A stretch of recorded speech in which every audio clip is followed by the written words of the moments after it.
वळूयात पुढच्या बातमीकडे। वर्धा जिल्ह्यामध्ये आर्वी इथे शिरपूर खडकी शिवारात मोठ्या प्रमाणात दारूचा साठा जप्त करण्यात आलाय।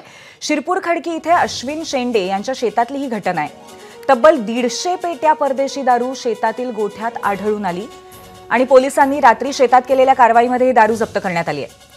निवडणूक काळामध्ये मतदारांना वाटण्यासाठी दारू आणली होती असा संशय आहे।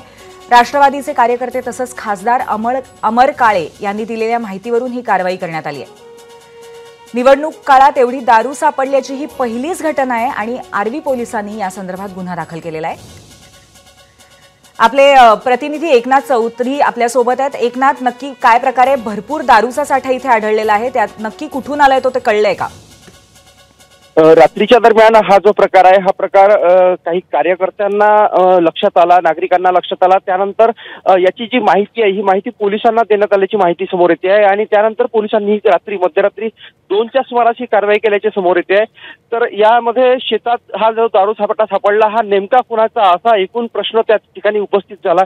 पोलीस जे आहेत पोलीस या संदर्भात तपास करतात आहे, पण राष्ट्रवादी काँग्रेसकडून आरोप करण्यात आलेले आहेत आणि त्यामध्ये हा दारू साठा जो आहे हा या निवडणूक प्रक्रियेच्या दरम्यान किंवा एकूण या निवडणूक काळात सापडल्यामुळे एक मोठा संशय या ठिकाणी व्यक्त होतोय। किंवा या ठिकाणी मतदारांना हा वाटण्यात येण्यासाठी जो दारू साठा आहे हा आणला गेला का असा एकूण प्रश्न या ठिकाणी उपस्थित होतोय आणि त्यामुळे पोलिसांचा जो तपास आहे हा पोलिसांचा तपास झाल्यानंतरच समोर येईल की हा दारू साठा नेमका कुठून आलाय आणि कोणाचा हा दारू साठा आहे। त्या संदर्भात आता गुन्हा दाखल करण्याची जी प्रक्रिया आहे ती पूर्ण झाली अशी एकूण माहिती जी आहे ही माहिती आता पोलिसांनी आणि सूत्रांकडून माहिती झालेली आहे। धन्यवाद एकनाथ, आपण दिलेल्या माहितीबद्दल। एबीपी माझा, उघडा डोळे बघा नीट।